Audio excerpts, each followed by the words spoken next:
سوات کے محکمہ جنگلات میں اہلکاروں کی بھرتی میں بڑے پیمانے پر بے قاعدگیوں کا انکشاف ہوا ہے۔ 300 میں سے 181 اہلکار وزیراعلی خیبر پختونخوا کے علاقے کی بھرتی کیے گئے ہیں۔ انور انجم کی رپورٹ ملاحظہ کر لیتے ہیں۔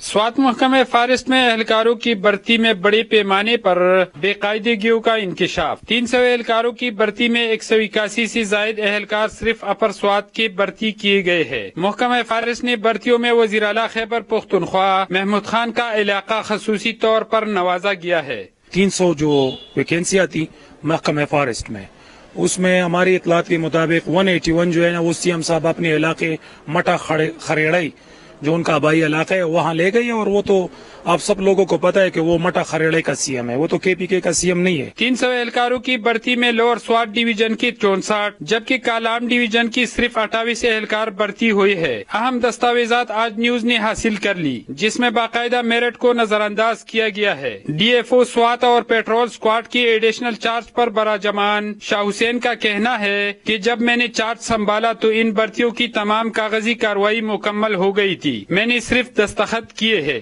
تینوں ڈویژنز کو لکھا کہ آپ ہمیں اپنی ریکوائرمنٹ بھیجیں۔ اس پہ ایک میٹنگ ہوئی اور وہ ریکوائرمنٹ جو تھی وہ فارسٹ چوکیدار کی ڈسکس ہوئی۔ اس میں 181 جو ریکوائرمنٹ تھی وہ اپر سوات میں بھیجی، اس طرح 64 جو تھی وہ لوور سوات کی تھی، اور بقایا جو پوسٹ تھی وہ کالام فارسٹ ڈویژن کے حصے میں آئی۔ اور انہوں نے باقاعدہ کیلکولیشن کر کے اور اپنے علاقے کے پروٹیکشن کے حوالے سے لوگوں سے میٹنگ کر کے کمیونٹیز سے کنسلٹ کر کے پھر اپنی ڈیمانڈ بھیجی۔ متاثرہ امیدواروں میں کچھ نے عدالتوں میں کیس بھی دائر کیے ہیں۔ سوات کی سول سوسائٹی نے محکمہ فارسٹ سوات میں میرٹ کے خلاف بھرتیوں پر اعلیٰ سطح کی انکوائری کا مطالبہ کیا ہے۔ اب دیکھنا یہ ہے کہ میرٹ کی دعوے دار حکومت اس پر کیا کارروائی کرتی ہے۔ محکمہ فارسٹ سوات میں اہلکاروں کی بھرتی میں میرٹ کی دھجیاں اڑائی گئی ہے۔